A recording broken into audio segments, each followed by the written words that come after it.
Bismillah. Assalamualaikum warahmatullahi wabarakatuh.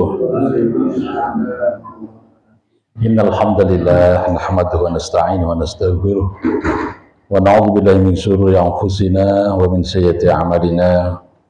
May yahdihillahu fala mudilla lahu wa may yudlil fala hadiya lahu. Asyhadu an la ilaha illallah wahdahu la syarika lahu wa asyhadu anna Muhammadan 'abduhu wa rasuluhu la nabiyya ba'dahu. Allahumma salli wa sallim wa barik ala sayyidina Muhammadin wa ala alihi wa sahbihi wa sallim ajma'in, amma ba'd. Saudara sekalian, Bapak Ibu, jamaah sholat isya yang berbahagia, bersyukur, mari senantiasa kita panjatkan kehadirat Allah Subhanahu wa taala atas limpahan karunia nikmat anugerahnya, sehingga pada malam hari ini tadi kita diantarkan dengan suasana hujan. Lumayan deras kalau ke Dawang tadi ya, tapi kita nggak mengurangi semangat untuk berjamaah di musola An-Nur ini, sekaligus kita bersama-sama bisa melanjutkan ngaji ya, tafsir kita. Salawat dan salam semoga Allah limpah curahkan kepada junjungan kita Nabi Agung Muhammad Sallallahu Alaihi Wasallam beserta para keluarga, para sahabat dan para pengikut yang setia hingga yaumul qiyamah. Dan semoga sahabat beliau kelak untuk kita sekalian, amin ya rabbal alamin. Bapak saudara yang saya hormati, pada malam hari ini saya ingin menyampaikan bahwa kita ini diamanai yang namanya putra, itu Pak, anak. Sebagai orang tua berusaha untuk semaksimal mungkin bagaimana kita antarkan mereka itu menjadi anak yang soleh dan solehah, sehingga kita melakukan yang namanya pendidikan atau mendidik anak kita ini dengan metode pendidikan yang sebaik mungkin supaya tercapai apa yang kita inginkan. Sebagaimana yang Allah ingatkan kepada kita sekalian bahwa diri kita ini diperintahkan olehnya dengan kalimat a'udzubillahi minasyaitonirrajim, ya ayyuhalladzina amanu qu anfusakum wa ahlikum nar. Wahai orang yang beriman, jagalah diri kalian, jagalah ahli kalian dari siksa api neraka.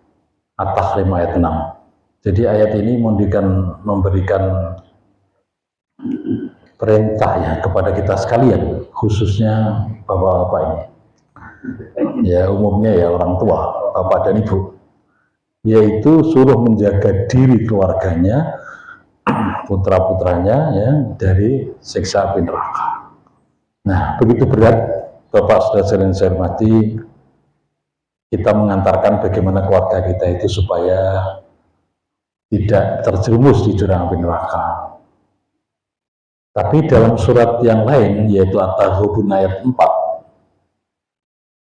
kita diingatkan pula bahwa ada di antara anak atau bahkan istri kaum muslimin ini, itu keberadaannya malah bukan mendukung untuk mensukseskan pendidikan anak soleh dan solehah, tapi dikatakan dalam surat At-Taghabun tadi adalah sebagai aduwwul lakum, malah sebagai musuhmu.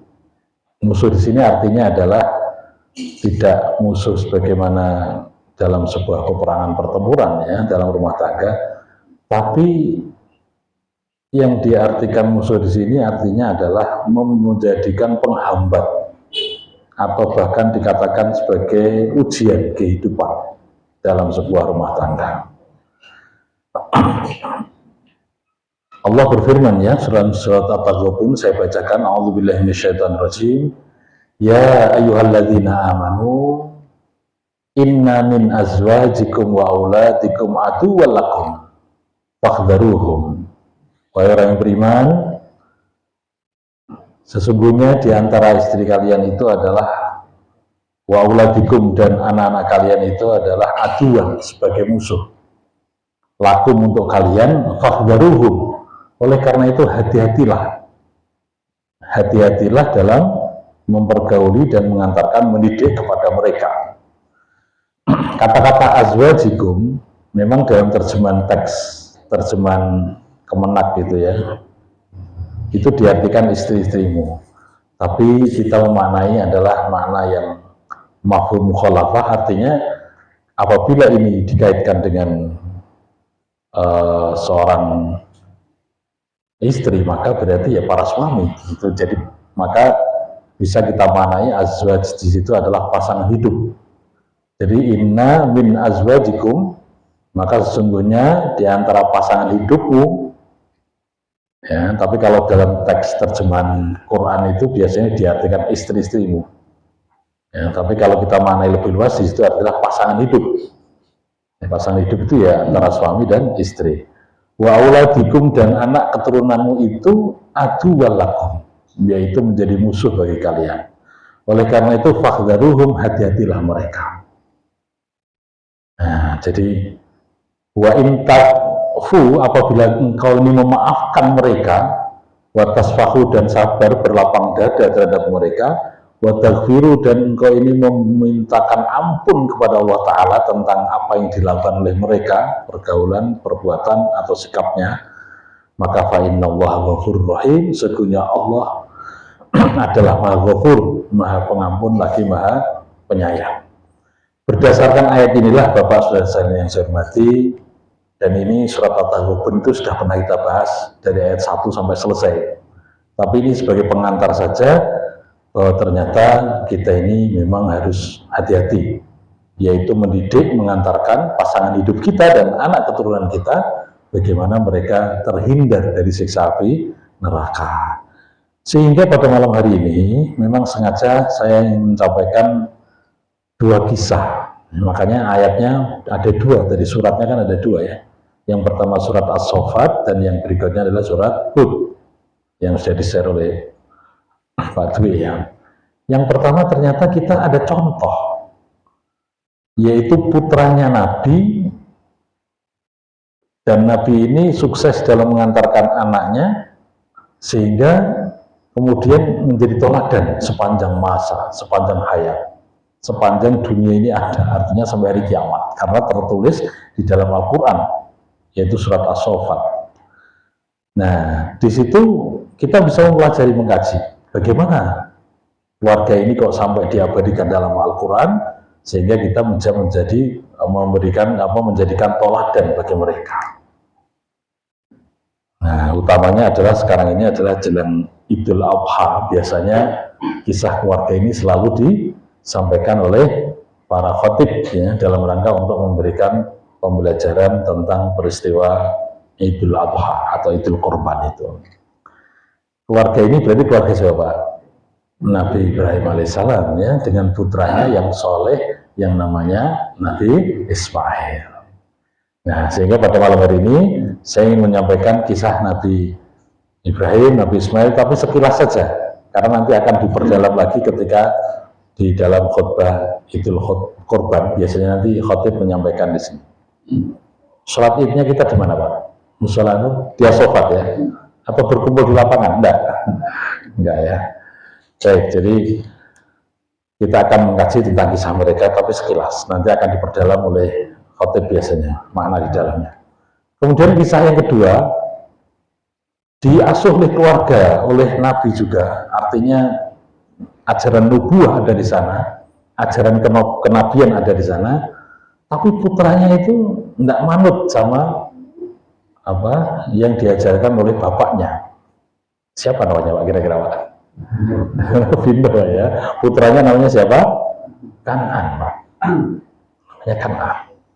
Jadi Nabi Nuh itu kan putranya ada 4 ya, ada Syam, ada saya nggak hafal itu. Yang keempat itu namanya Kan'an itu. Ya, namanya Kan'an. Baik, jadi dua kisah ini nanti akan kita baca ayatnya ya, tafsirnya, terjemahannya lah minimal. Baik, sekarang kita lihat kenapa dua nabi ini mempunyai putra tapi bisa kita ambil pelajaran di dalamnya, dan kenapa ya yang satu bisa dikatakan mendukung, yaitu sesuai dengan ajaran nabinya atau bapaknya, ayahnya ya, tapi yang satu memang malah tidak mendukung, bahkan beda keyakinan gitu ya. Mari kita perhatikan. Baik, yang pertama adalah surat As-Saffat.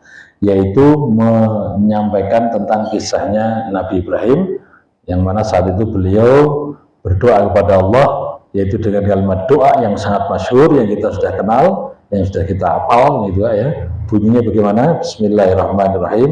Rabbi habli minas solihin, Rabbi habli minas solihin, Rabbi habli minas solihin. Begitu banyaknya ya doa ini diamalkan oleh kaum muslimin. Oleh karena itu kita pakai aja nggak apa-apa supaya anak kita menjadi anak yang soleh dan solehah. Jadi Bapak Ibu hadirin rahimakumullah, lama beliau berumah tangga tapi tidak berputra, sehingga senantiasa beliau berdoa munajat dengan doa ini. Akhirnya pun itu dikabulkan oleh Allah, yaitu mendapatkan putra. Jadi Robbi a'tini waladan solihan, itu kalau terjemahan Arabnya itu. Ya Allah ya Tuhanku, berilah kepadaku ini anak yang soleh. Nah, maka ayat berikutnya fabasyarnahu bihulamin halim. Maka kami, kata Allah, memberikan kabar gembira kepada Nabi Ibrahim ini, yaitu anak yang halim, bihulamin, dengan seorang anak yang halim, yaitu mempunyai sifat sabar dan penuh kelemah lembutan. Dalam tafsirnya dikatakan fa'ajabna lahu da'watahu, maka kami kabulkan itu doa daripada Nabi Ibrahim ini. Wa basyarnahu bihulamin halim, maka kami kabar gembira kepada Nabi Ibrahim, yaitu seorang anak yang santun, yang sabar, yang lemah lembut, ayyakunu haliman fi kibarihi, yang mana akhirnya kan nanti betul sampai dewasa, sampai tua istilahnya, itu betul-betul halim, punya sifat yang lemah lembut dan sabar. Wa huwa Ismail, dia adalah Nabi Ismail. Nah, yang menjadi perhatian kita ini sebagai contoh teladan yang keluarga sukses ya, diantarkan oleh kedua orang tuanya menjadi anak yang soleh. Maka kemudian di ayat berikutnya Pak, ini kisah yang biasanya nanti akan disampaikan pada waktu Idul Kurban. A'udzubillahi minasyaitonirrajim. Falamma balagha ma'ahu as-sa'ya qala ya bunayya inni ara fil manami anni azbahuka fanzur madza tara. Qala ya abati fa'al ma tu'mar satajiduni insya'allahu minas sabirin. Falamma, maka tatkala ketika balagha, telah sampai ma'ahu bersama Nabi Ibrahim as-sa'ya, yaitu usia bisa berusaha, usia remaja. Qala ya bunayya, qala maka berkatalah Nabi Ibrahim ini, ya bunayya, wahai anakku, ini sesungguhnya aku telah bermimpi fil manami, dalam satu malam tidurku, anni sesungguhnya aku azbahuka, diperintahkan oleh Allah untuk menyembelihmu. Fanzur, bagaimana apakah pendapatmu? Fanzur, maka perhatikanlah, madza tara, apa pendapatmu wahai Ismail, gitu kan. Qala ya abati, maka qala berkata Nabi Ismail, ya abati, wahai bapak, if'al, kerjakan, matukmar, apa yang telah diperintahkan. Satajiduni, maka kelak engkau akan menemui, mendapatkan diriku wahai bapak, insyaallah, atas izin Allah, minas sabirin, termasuk orang yang sabar. Mari kita lihat dialognya ini, dialognya Nabi Ibrahim dengan putranya itu ya. Dalam tafsirnya saya baca dulu, falamma kabira Ismail, maka tatkala telah menjadi besar Ismail ini, wa masya ma'abihi, dan kemudian diajak jalan-jalan ini sama bapaknya. Saat jalan itulah qala lahu abuhu, maka bapaknya itu Nabi Ibrahim berkata kepada anaknya, ini arafil manam, sesungguhnya aku ini sedang bermimpi atau telah bermimpi dalam suatu tidurku. Ani adbahuka, ya, aku ini suruh menyembelihmu wahai Ismail. Fama ra'yuka, apa pendapatmu?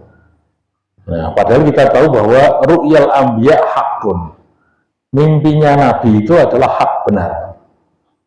Makanya kalau kita lihat di dalam riwayat mimpinya Nabi Ibrahim itu berapa kali Pak?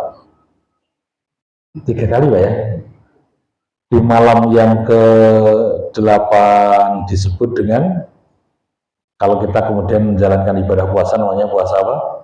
Tarwiyah. Kemudian tanggal 9 mimpi lagi disebut dengan apa? Arafah, gitu kan. Nah, baru kemudian Idul Kurbannya tanggal 10. Ya, jadi ini mimpinya Nabi Ibrahim berturut-turut 3 kali itu. Padahal ru'yal anbiya itu adalah hak. Mimpinya Nabi ini adalah benar.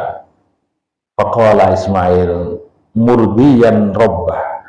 Jadi Ibrahim, Nabi Ismail pun kemudian berkata ya dengan penuh keridoan ya, yang diridhoi oleh Tuhannya, yaitu barang biwalidahi, juga menunjukkan bekti kepada kedua orang tuanya. Jadi jawaban Nabi Ismail itu sebagai bukti ridho, ikhlas menjalankan perintahnya Allah, dan bukti menjadi baktinya anak kepada kedua orang tuanya, ya, kepada bapaknya terutama. Mu'inan lahu ala ta'atillah. Ini menjelaskan betul-betul bahwa Nabi Ismail ini menjalankan ta'atillah, yaitu ketaatan kepada Allah. Amdi ma'amaraka bihi min dabhi. Wahai bapak, kerjakanlah apa yang diperintahkan kepadamu, yaitu min dabhi, untuk menyembelihku. Satajiduni insyaallah sabiran, maka engkau akan mendapati diriku, wahai bapak, itu sebagai anak yang sabiran, sabar, ta'ian, yang taat, mukhtasiban, yaitu yang senantiasa ikhlas menjalankan perintahnya Allah Subhanahu wa taala. Baik, ini kenapa saya sampaikan Bapak Saudara hormati sebagai contoh. Di mukadimah tadi saya sampaikan bahwa ternyata anak itu kalau kita nggak hati-hati dalam mengantarkan dan mendidik, menjalankannya, menjadi aduan, menjadi musuh bagi kalian. Artinya apa? Akan menguji kepada kita sebagai orang tuanya, akan mendapatkan apa? Kesulitan-kesulitan, persoalan-persoalan hidup. Nah itu, ya, makanya kita lihat kenapa Nabi Ibrahim kemudian sukses itu mendidik anaknya. Ternyata rahasianya itu di siapa yang mendidik pertama kali. Bapak Ibu yang saya hormati, pendidikan pertama kali kata Rasulullah, seorang anak itu dididik oleh siapa? Ibunya. Ibunya. Al-madrasatul ula al-um. Jadi pendidikan pertama itu untuk anak-anak kita ini adalah ibu. Perhatikan Pak. Makanya kenapa dalam konsep mencari pasangan hidup itu Nabi memberikan pendidikan yang sangat detail sekali, yaitu berupa apa? Mencarikan pasangan hidup yang baik, yang gitu ya. Pasangan hidup yang baik itu apa? Yaitu mencarikan seorang ibu calon ibu yang solihah. Ya, calon ibu yang solihah. Ibunya Ismail siapa Pak? Ibu Siti Hajar kan? Ibu Siti Hajar itu siapa? Kalau kita lihat dalam riwayat, seorang wanita yang dididik langsung oleh istrinya Nabi Ibrahim yang pertama. Siapa istri Nabi Ibrahim yang pertama? Ibu Siti Sarah. Kalau dalam teks sejarahnya itu tulisannya ya Hajar, terus Sarah itu Pak ya. Tapi kalau di tempat kita cuma bisa ditambah apa? Siti. Jadi di Arab sana tidak ada Siti, tidak ada Pak ya. Di tempat kita jadi tambah apa? Siti, sebagai wujud penghormatan, karena sebenarnya itu adalah sebutan Sayyidati, artinya adalah tuan, putri, ya, istilahnya memuliakan yang kita sebut gitu ya. Baik, jadi Siti Hajar ini adalah seorang wanita yang dididik langsung oleh Ibu Siti Sarah untuk menjadi baik. Kenapa kok dididik langsung? Karena dalam riwayat beliau itu, Ibu Siti Hajar adalah putrinya seorang raja, tapi raja kecil ya, bukan raja yang, yaitu ketika saat itu raja yang zalim ya, ketika perjalanan Nabi Ibrahim dari Irak menuju ke Palestina, itu ada kerajaan kecil itu ya, kerajaannya apa itu, tapi bukan Babilonia, satunya lagi saya lupa. Itu raja ini zalim. Zalimnya itu apa?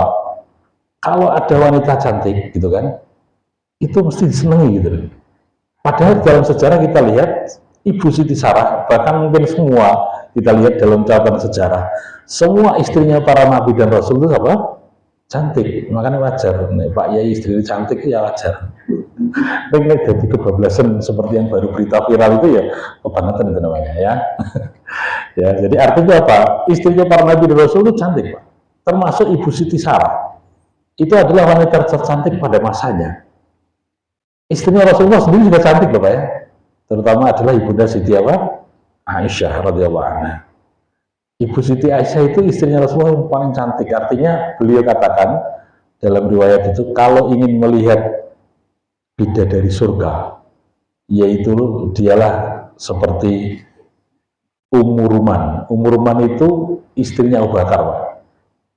Istrinya Abu Bakar, namanya Ummu Ruman. Punya anak namanya Ibunda Aisyah. Maka Ibunda Aisyah itu sama dengan istrinya Abu Bakar, namanya Ummu Ruman. Jadi cantiknya luar biasa. Sama Ibu Siti Sarah juga begitu, cantik pada zamannya, sehingga raja yang zalim tadi itu sukanya wanita cantik dan wanita yang sudah berkeluarga, beristri itu ya.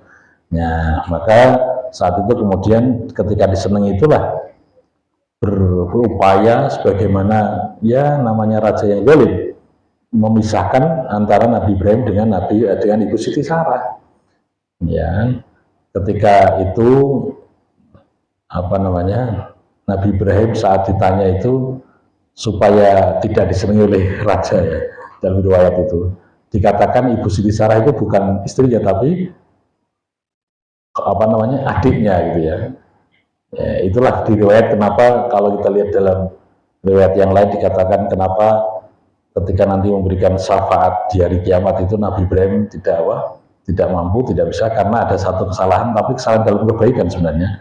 Karena menghadapi seorang raja, kalau dia diaku sebagai istri itu disenangi sama raja, tapi ternyata tetap disenangi juga, namanya juga zalim gitu Pak ya, walaupun sebagai adiknya itu.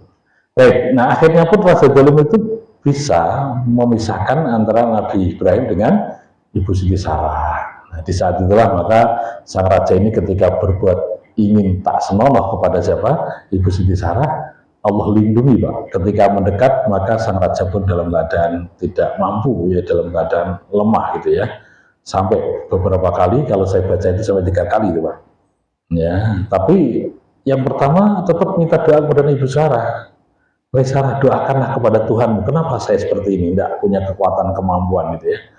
Nah, kemudian didoakan, namanya Ibu Siti Sarah kan wanita solehah, didoakan. Karena doanya mustajabah, doanya dikabul oleh Allah, maka sang raja tadi kemudian apa?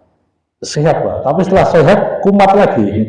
Kumat apa? Senang sama Ibu Siti Sarah. Akhirnya pun tobat Pak. Nah, wujud tobatnya sang raja tadi kemudian memberikan putrinya yang namanya Ibu Siti Hajar, diserahkan kepada Ibu Siti Sarah supaya dididik untuk menjadi seorang wanita yang soleha. Akhirnya pun betul Pak. Jadi Ibu Siti Sarah ini kemudian mendidik Ibu Siti Hajar, yaitu menjadi wanita yang soleha. Akhirnya setelah lama tidak berputra, maka dibawalah Ibu Siti Hajar, Ibu Siti Sarah ke Palestina saat itu ya, maka ke negeri Syam. Ya. Maka kemudian setelah menikah punya putra namanya Nabi Ismail. Nah, wajar ketika Nabi Ismail lahir kemudian menjadi anak yang soleh karena dididik oleh seorang wanita yang solehah. Makanya Bapak Saudara saya hormati, pernah saya sampaikan bahwa untuk mendapatkan calon pasangan hidup, kalau kita ingin menjadikan anak yang soleh dan solehah, itu dikatakan oleh Rasul apa? Tungkahul mar'ah liyarba'in. Dinikahinya seseorang wanita itu dikarenakan ada berapa? 4 hal. 4 hal itu teksnya ada yang mengatakan awalnya li jamaliyah, ya, tapi ada yang mengatakan limaliha dulu, tapi ternyata berbagai wilayah yang beda-beda, tapi intinya 4 ini. Mari kita perhatikan. Yang pertama, dalam rangka mencarikan calon ibunya anak-anak itu adalah li jamaliyah dulu, kecakapan, ketamparannya dulu. Jadi kalau kita punya seorang putri, anak putri, ingin mencarikan calon menantu gitu ya, itu harus kita lihat menantu kita itu wajahnya modelnya kayak apa dulu, wajahnya. Itu sunatullah Pak. Jadi yang namanya akan melangsungkan pernikahan, mesti harus melihat apa? Wajahnya. Enggak bakalan menikah kalau tidak mengerti apa wajahnya. Maka dalam Islam ada istilah namanya ta'aruf ya Pak ya, saling mengenal, dan kemudian nazar. Nazar itu melihat calon pasangan hidupnya. Kemudian setelah jamaliyah Pak, limaliha Pak. Limaliha itu artinya apa? Hartanya. Makanya kalau ada seorang bapak, ibu, kemudian punya putri, terus ada laki-laki yang seneng gitu ya, mesti ditanyai, nak, nduk, ini calonmu kuwi kerjane apa gitu kan. itu jangan dikatakan itu, wah kok Bapak kok matre itu jangan tanya gitu aja. Enggak, itu memang sunnah Rasul begitu. Ditanya lima liha, artinya kayak apa? Itu artinya adalah bagaimana pekerjaannya mungkin gitu ya, apa yang dimilikinya, itu enggak apa. Jadi menjadi yang kedua daripada kita akan mencarikan calon pasangan hidup. Lima lijamaliha, lima liha, linasabiha. Nasabiha itu lihasabiha. Keturunan siapa itu harus tahu kita. Jadi kalau akan mencari mantu itu Pak, aja lali ya, jangan lupa ya. Berarti apa tadi? Keturunan siapa? Makanya kalau ada seorang ayah ibu kemudian punya putri, terus ada yang mau disenangi sama laki-laki, mesti ditanyai, wong tuamu nek serius kepengen apa nikah ya awakmu be anakku, berarti apa? Datang ke sini, suruh datang ke sini supaya apa? Supaya ngerti jelas, nasabnya itu jelas. Itu harus begitu Pak, jangan sembarangan ketemu ning jalan dijak nikah terus ya, jangan begitu, harus dicek dulu keturunannya kayak apa, nasabnya ya Pak. Nah yang keempat baru Pak yang penting, yaitu agamanya. Fadbar bidatiddin taribat yadak. Fadbar bidatiddin itu artinya carilah agamanya ya, maka akan mendapatkan sebuah kemenangan, keberuntungan. Baik, selesai saya hormati. Jadi Ibunda Siti Hajar mendidik Nabi Ismail sampai sukses seperti itu. Maka kemudian beliau senantiasa mengamalkan doa Rabbiyya habli minas sholihin, dan doa yang kita panjatkan pula dalam surat Al-Furqan itu yaitu Rabbana hablana min azwajina wa dzurriyyatina qurrata a'yun waj'alna lil muttaqina imama. Baik, ini kisah yang pertama. Walaupun kalau kita baca ayat berikutnya itu panjang ceritanya Pak ya. Misalnya dilanjutkan, saya lanjutkan sebentar saja. Falamma aslama wa tallahu lil jabin, maka di saat keduanya Nabi Ibrahim dan Nabi Ismail sudah pasrah, wa tallahu lil jabin, dan kemudian diletakkan itu alat ini pesonya ya, pedangnya itu, yaitu di atas apa pelipisnya itu, ya, kemudian sudah dihadapkan ke kiblat itu Pak ya. Nah kemudian tidak itu saja, tapi supaya Nabi Ibrahim tego, istilahnya tega itu mentolo cara Jawa nih ya, enggak kan namanya anak kan mau disembelih itu, makanya dihadapkan ke kiblat Pak. Jadi nah ini misalnya di dalam sini ya, ini kepalanya terus dihadapkan ke sini, terus apa terpejam matanya ini supaya bisa Nabi Ibrahim itu supaya mentolo tadi, apa istilah mentolo itu tega untuk menyembelih. Setelah siap seperti itu, maka wanadainahu ayyabrahim, ada panggilan. Tapi sebelumnya saya baca dalam sejarah itu, saya ikut ternyuh itu. Apa? Nabi Ismail bilang begini Pak, bajunya dilepas, habis itu disampaikan kepada bapaknya, wahai bapak, baju ini nanti berikan sama Umi, berikan sama Ibu Siti Hajar ya, supaya ibu ini mengenang terus diri saya. Itu baju ini dilepas, kemudian suruh menyerahkan kepada ibunya. Nah, setelah itu baru wanadainahu ayyabrahim, ada panggilan, wahai Ibrahim, qad shaddaqta ru'ya, sungguh telah benar apa yang kau lakukan. Engkau telah membenarkan, yaitu mimpimu, engkau telah menjalankan perintah Allah melalui mimpimu. Inna kadzalika najzil muhsinin, ini adalah merupakan suatu balasan ya bagi orang yang berbuat baik. Inna hadzal wal balaul mubin, ya ini merupakan suatu bala ujian ya yang nyata. Wa fadainahu bidhibhin azim, maka kemudian diganti dengan domba yang besar. Nah, ini ceritanya silakan nanti dibaca selanjutnya sendiri. Saya ingin menceritakan berikutnya Pak, yaitu kisah Nabi yang namanya Nabi Nuh alaihissalam yang jauh sebelum Nabi Ibrahim. Nabi Nuh itu berarti hidup sekitar antara 3000 sampai 4000 sebelum Masehi. Jadi 3000 sebelum Masehi Pak ya. Kalau Nabi Adam berapa Masehi Pak? Jadi Nabi Adam itu sekitar 5 atau 7 ya, ada yang mengatakan 7 abad sebelum Masehi, 7000 sebelum Masehi, ada yang mengatakan begitu. Baik, jadi Nabi Nuh alaihissalam berarti jauh sebelum Nabi Ibrahim. Kita bacakan coba ayatnya. Nah, ini saya bacakan dulu. Bismillahirrahmanirrahim. Hatta idza jaa amruna wa faratan nur qulna ahmil fiha min kulli zawjisnaini min kullin zawjaini isnaini wa ahlaka illa man sabaqa alaihi. illa man sabaqa alaihil qawlu wa man amana wa ma mana ma'ahu illa qalil. Baik, berarti kan saya ringkaskan ceritanya karena ini panjang sekali, Pak. Jadi saat Nabi Nuh itu berdakwah selama kurang lebih berapa tahun, Pak, Nabi Nuh itu? Tahu, Pak? Dakwahnya Nabi Nuh itu berapa tahun? 900 tahun, Pak. 900 lebih.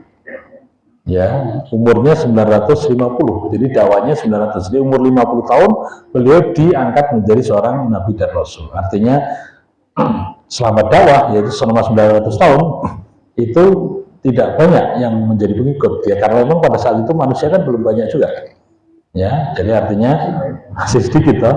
Nah, jadi banyak diantara mereka kaumnya ini juga tetap menyembah berhala, menyembah selain Allah Subhanahu Wa Taala. Setelah mereka kaumnya ini mengejek apa yang dilakukan oleh Nabi Nuh alaihissalam, ya, maka kemudian Nabi Nuh akhirnya pun diperintahkan oleh Allah untuk membuat kapal, ya Pak, bahtera, kapal yang besar.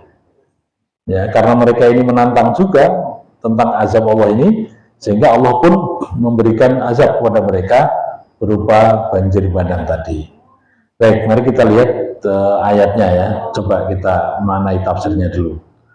Hatta idza jaa amruna, maka tatkala telah datang, yaitu azab kami, perintah kami di situ adalah azab kami, azabnya Allah.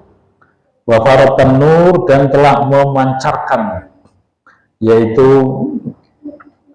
air dari dalam tanah, Pak, itu memancarkan itu.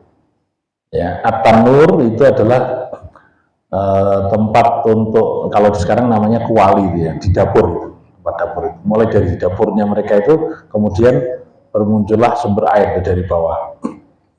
Ada yang mengatakan begitu, tapi ada yang mengatakan gelombang airnya itu seperti air mendidih di dalam kuali itu, Pak, kan begitu, mengkal-kal itu ya. Ya. Kemudian di sini dikatakan kul nahmil fiha min kulli zawjaini. Jadi setelah Allah takdirkan datangnya namanya azab Allah, dari dalam bumi itu keluar air, dari atas juga hujan yang begitu lebatnya. Saya baca tafsirnya itu di ayat yang lain dikatakan yaitu turun hujan yang begitu lebat sekali, ya, yang mana betul-betul membuat panik ya kaumnya Nabi Nuh pada saat itu. Tapi Nabi Nuh bersama dengan orang beriman itu sudah diperintah oleh Allah dengan kalimat kulna, kami berfirman, ihmil fiha min kullin zawjaini itsnaini. Ihmil itu artinya muatkanlah atau bawalah, fiha, yaitu di dalam kapal tadi, min kullin, dari setiap binatang, zawjaini itsnaini, yaitu dua pasang laki, betina dan jantan. Wa ahlaka, dan ahlimu, illa man sabaqa alaih, kecuali yang telah lalu yang ditetapkan oleh Allah, yaitu namanya tidak beriman. Wa man amana, dan orang-orang yang beriman di antara kalian, ya. Wa ma amana ma'ahu illa qalil, dan tidaklah beriman bersama dengan Nabi Nuh ini kecuali hanya sedikit saja. Baik, Bapak yang saya hormati, coba lebih jelasnya kita baca tafsirnya itu. Hatta idza jaa amruna bi ahlakihim, maka ketika telah datang perintah kami, yaitu berupa azab, bi ahlakihim, dengan menghancurkan mereka, kama wa'adna Nuhan bidzalika, sebagaimana yang Nuh janjikan, sebagaimana yang kami janjikan, kami berikan kepada Nuh bidzalika, wa nab'il ma biquwwah minat tanur, dan kemudian memancarlah air biquwwah, dengan kuat tadi, minat tanur, yaitu dari dapur tadi. Wa huwa al-makanul ladzi yukhbizu fi. Nah, jadi tadi betul-betul kuali yang dipakai untuk masak roti kalau zaman itu. Alamatun alamajil azab, ya, itu menjadi bukti bahwa telah datang namanya azab Allah. Ya, maka kemudian di situ Allah memerintahkan untuk memasukkan setiap binatang yang ada berpasang-pasangan, dimasukkan di bahteranya tadi atau di kapal besarnya tadi. Ya, jadi cuma semuanya yang beriman juga semuanya ikut, kecuali yang telah ditetapkan kekafirannya, termasuk kekafirannya di sini adalah istrinya Nabi Nuh, kan tidak taat ini. Ya, istrinya Nabi Nuh tidak mau karena orangnya ingkar juga kafir pada Allah, dan putranya yang namanya siapa tadi? Kan'an. Ya, jadi itulah Pak ujiannya hidup orang tua itu. Jadi hidup di bawah naungan risalah kenabian, tapi ternyata putranya pun juga tidak manut, tidak taat kepada kedua orang tuanya. Kalau yang satunya tadi contoh Nabi Ibrahim adalah hidup di suasana rumah tangga yang pancaran nubuah kenabian, tapi beriman anak-anaknya kan gitu ya. Tapi kalau Nabi Nuh ini salah satunya adalah namanya Kanan, itu tidak manut, tidak mau manut sama ayahnya.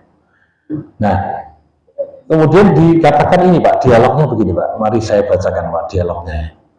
Wa qala irkabu fiha bismillahi majriha wa mursaha inna rabbi laghafurur rahim.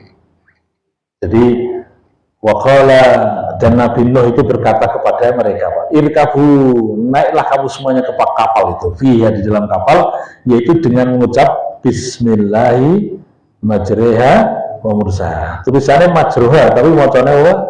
Majriha. Itu namanya imalah. Bismillah dengan menyebut nama Allah, yaitu majroha, berlayarnya kapal tadi, wa marsaha, dan berlabuhnya. Ya, bismillahi majriha wa mursaha. Ya. Inna rabbi laghafurur rahim.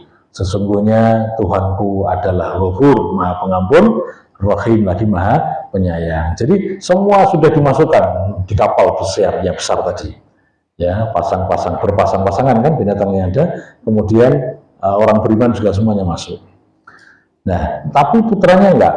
Wa hiya tajri bihim fi mawjin kal jibal wa nadanu khudibnahu wa kana fi ma'zilin ya bunayyarkam ma'ana wa la takum ma'al kafirin. Jadi tadi doanya apa Pak ya? Bismillahi majriha wa mursaha. Sampai situ enggak apa-apa. Tapi kalau mau ditambah ya inna rabbi laghafurur rahim. Itu doa kalau naik kapal Pak. Jadi doa naik kapal itu doanya seperti itu. Ya, supaya selamat ya, supaya selamat. Baik, di dalam ayat selanjutnya dikatakan wa hiya tajri bihim fi maujin kal jibal wa nadanuhun ibnahu. Jadi kapal besar tadi tajri bihim, berlabuh Pak, berlayar bersama dengan mereka fi maujin, di halangi atau istilahnya di atas gelombang yang besar kal jibali, sebagaimana gunung Pak.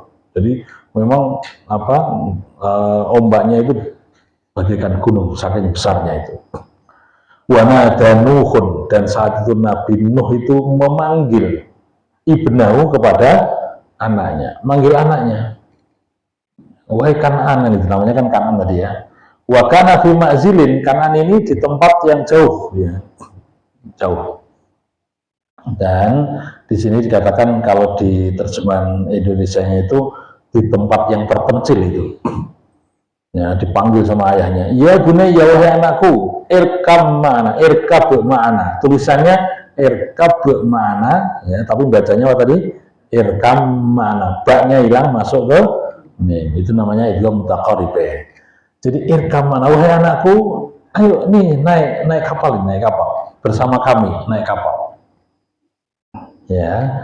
Wala takun ma'al kafirin, janganlah kamu itu menjadi anak sebagaimana al-kafirin, yaitu bersama orang-orang kafir. Ini Pak, jadi bapaknya Nabi Nuh itu namanya juga bapak, tetap sayang sama anaknya kan. Ya, jadi dipanggil itu, wahai anakku Kan'an, ayo sini ikut sama-sama dengan bapak, yaitu naik kapal. Ya, janganlah kamu ini menjadi orang yang kafir, yaitu bersama orang kafir yang lain. Lah jawabnya Pak, jawabnya Kan'an itu begini, qala sa'awi ila jabalin yaksimuni minal ma. Wahai bapak, sa'awi itu artinya adalah aku akan mencari perlindungan. Itu Pak, ngeyel ya.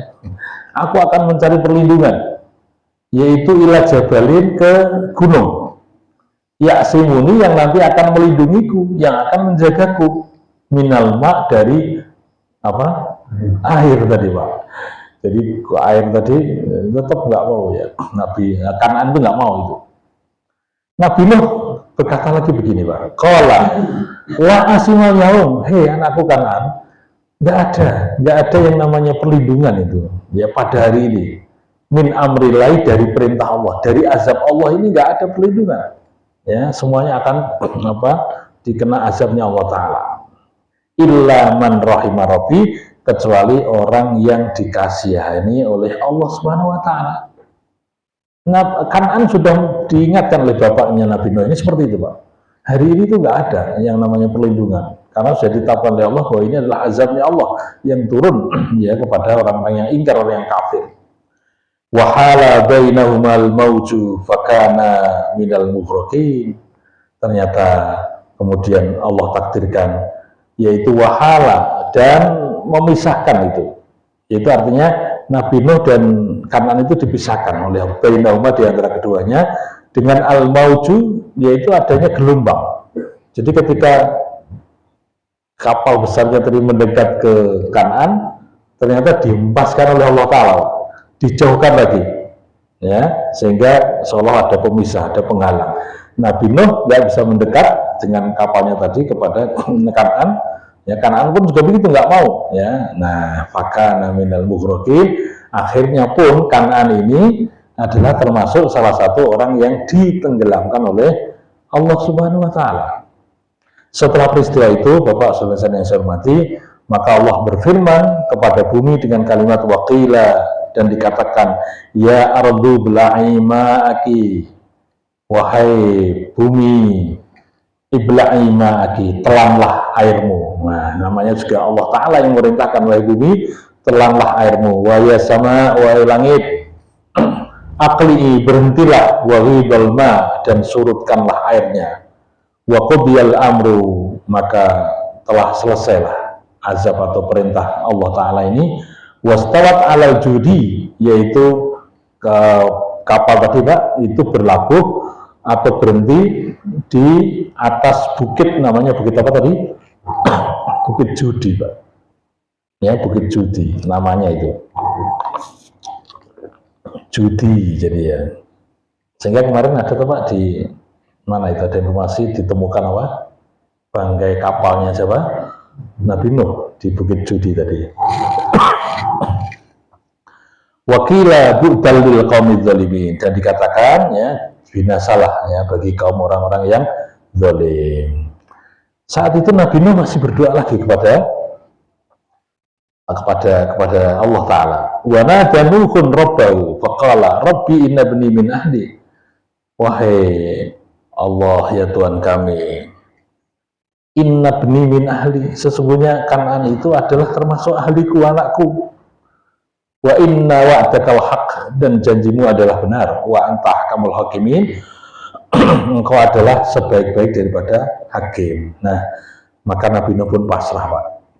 Sudah berusaha semaksimal mungkin, akhirnya pun Allah tidak mempertemukan mereka, dan kemudian Kan'an putranya termasuk yang ditenggelamkan oleh Allah Subhanahu wa Ta'ala. Intinya, Bapak Ibu hadirin rahimakumullah, kesimpulannya adalah kita sebagai orang tua tetap berusaha semaksimal mungkin, Pak, mendidik bagaimana menjadi generasi yang baik putra putri kita ini. Tapi kalau seandainya mereka tidak sesuai yang kita inginkan, itu sudah ada contohnya, Pak. Ya, ada contohnya, yaitu ada yang taat sebagaimana Nabi Ismail, tapi ada yang nggak taat sebagaimana siapa tadi? Kan'an. Akhirnya pun kita pasrah, Pak. Sebagaimana Nabi Nuh tadi berkata, ya Allah, inna ibni min ahli, sesungguhnya anakku itu termasuk ahliku nih ya Allah. Wa inna wa'dakal haq, sesungguhnya janjimu itu benar. Wa anta ahkamul hakimin, engkau adalah sebaik-baik daripada hakim yang ada. Pasrah Nabi Nuh. Artinya kita pun juga begitu, Pak. Orang tua ini kita sudah mendidik anak kita sebaik mungkin, tapi kalau seandainya salah satu di antara anak kita kok tidak sesuai dengan yang kita inginkan, maka kita serahkan kepada siapa, Pak? Allah Subhanahu wa Ta'ala. Jangan sampai kita ini sebagai orang tua sampai mumet berlebihan. Mumet berlebihan itu sampai penyakitnya datang. Apa, Pak, penyakit kepala itu? Nah, macam-macam, Pak. Hipertensi, ada stres, ada vertigo, macam-macam. Tidak usah, Pak, ya. Kita serahkan kepada Allah, yang penting sudah berusaha. Ini tadi saya khutbahkan, Pak. Saya khutbahkan di Muhajirin yang muda payung itu. Ya, kalau saya khutbah ini kebetulan alhamdulillah Bapak pada nggak ngantuk itu, karena saya nggak lama-lama kalau khutbah itu. Saya ceritakan, jadi pesan terakhir saya sampaikan begitu. Ya, sehingga Bapak mantuk-mantuk itu buah mantuk mudeng ngodek sing penting mantuk-mantuk itu. Ya, intinya suruh pasrah. Jangan sampai kita sebagai orang tua mumet mikir ke anak, di antara mereka ada yang angel diatur, sudahlah kita serahkan kepada siapa? Allah Subhanahu wa taala. Yang penting sudah berusaha. Gitu Pak nggih. Terima kasih, semoga ada manfaatnya. Kurang lebihnya minta maaf. Assalamualaikum warahmatullahi wabarakatuh.